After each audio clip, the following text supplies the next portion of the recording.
Allez, on tire. Les gars, on charge. Problème, la douille reste coincée dans le vieil obusier. C'est des nouvelles munitions. Les anciennes marchaient bien, mais celles-ci, il y a des culots en plastique. Ces obus de 152 viennent d'arriver sur le front. Une livraison occidentale.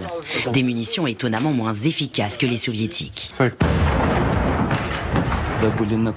Quand on était à Kupiansk, je pensais que c'était dur là-bas. Mais après être arrivé ici, j'ai compris que c'était ici que c'est la merde. Bonjour mesdames et messieurs, bienvenue sur ma chaîne. Alors pour cette vidéo, on va s'intéresser à l'Ukraine et à la Chine. On va s'intéresser à l'Ukraine et à la Chine. Peut-être, et je dis bien peut-être, que Zelensky est en train de réaliser ce qui va lui arriver, ou est en train de réaliser que les choses sont en train de changer, et cherche la meilleure porte de sortie pour lui et pour son pays. Comme d'habitude, commentez, likez, partagez pour me soutenir et pour soutenir la chaîne. Une semaine aura suffi à la Chine pour s'afficher en nouveau médiateur du monde. Après la réception d'une délégation du Hamas et la signature d'un accord Une semaine aura suffi à la Chine pour s'afficher en nouveau médiateur du monde.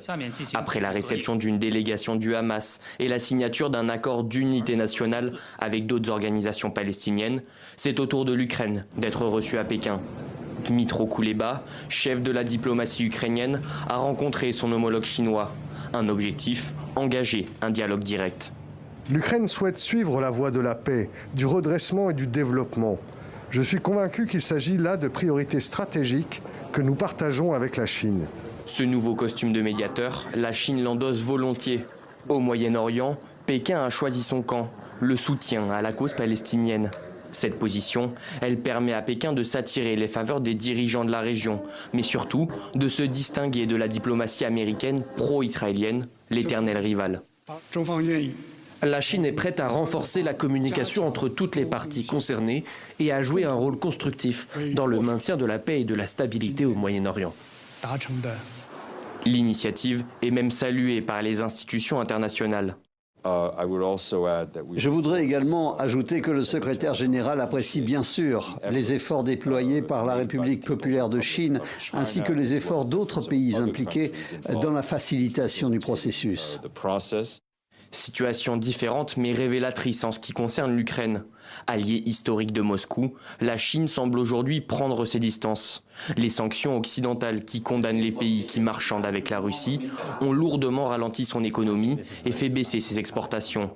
Régler la question du conflit russo-ukrainien apparaît donc comme une nécessité, avant tout financière. Bien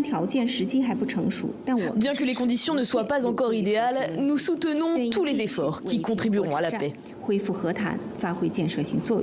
Préoccupé par la situation humanitaire en Ukraine, Pékin a annoncé qu'il continuerait à fournir l'aide et l'assistance nécessaires au peuple ukrainien. La Russie a été de bonne foi avec le premier accord de paix, la Russie a été de bonne foi avec l'accord sur le céréales, et les deux accords ont été torpillés par les Occidentaux. Donc je ne pense pas qu'ils vont recommencer une troisième fois. Je pense que ce tour-ci, l'Ukraine va manger son chapeau. Maintenant, analysons la vidéo sur la montée en puissance de la Chine en tant que médiateur international, ou en tout cas en tant que médiateur mondial sur la scène internationale. Une semaine aura suffi à la Chine pour s'afficher en nouveau médiateur du monde. Après la réception d'une délégation du Hamas et la signature d'un accord d'unité nationale avec d'autres organisations palestiniennes, c'est au tour de l'Ukraine d'être reçue à Pékin. Vous avez vu? Alors que de l'autre côté, nous avons les États-Unis qui font ça, accueillent Netanyahou, qui massacre des gens, qui est contesté presque sur toute la planète. Et que plus de la moitié de la planète n'est pas d'accord avec ce qu'il fait, on l'applaudit pour ça, ici aux États-Unis. I asked the commander there, how many terrorists did you take out in Rafah? He gave me an exact number, 1,203.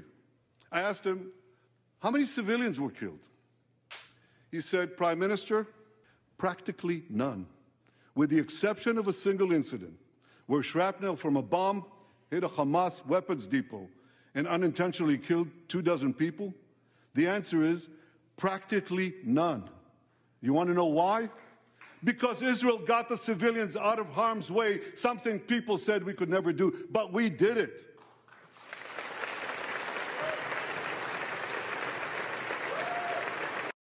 Voilà le paradoxe. Aux États-Unis, on applaudit le massacreur. En Chine, on accueille les victimes. Voilà la différence maintenant qui se fait entre la Chine et les États-Unis.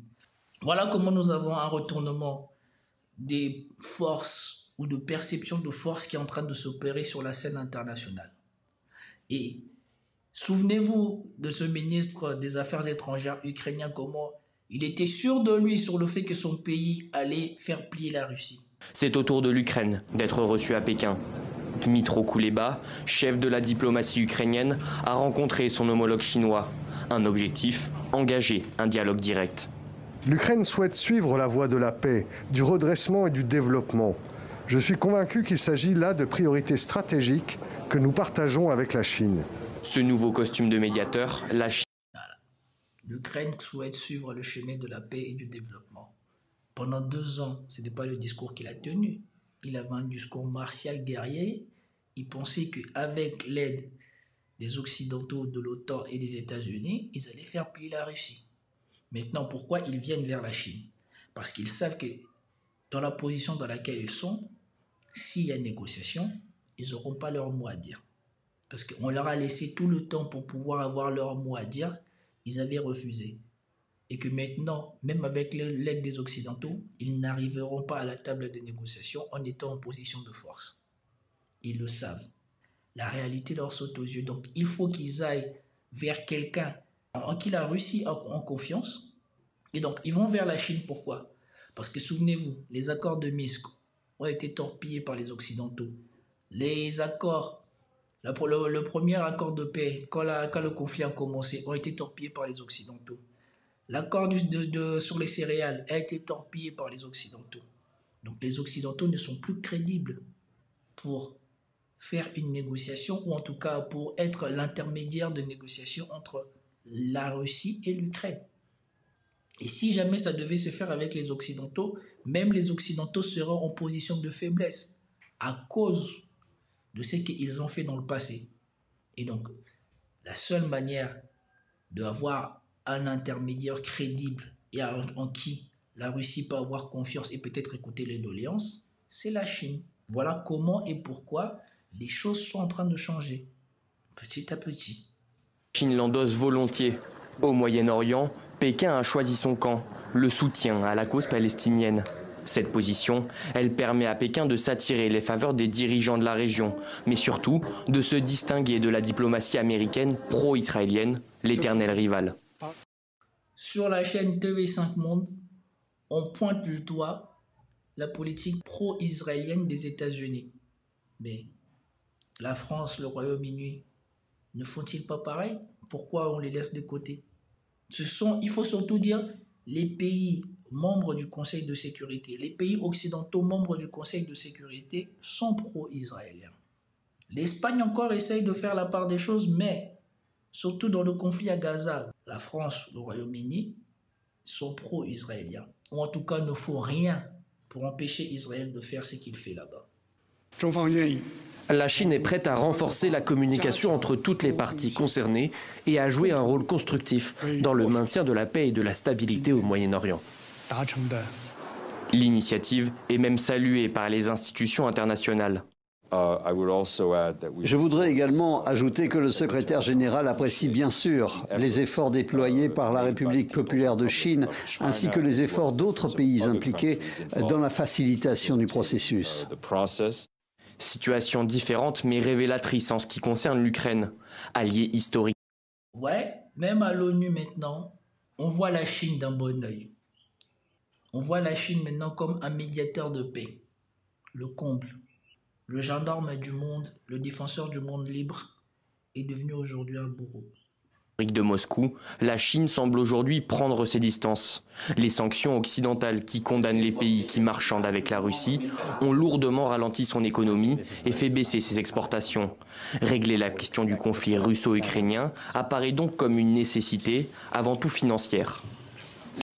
C'est pas faux que les pays qui aident la Russie sont sanctionnés et ça peut avoir des conséquences.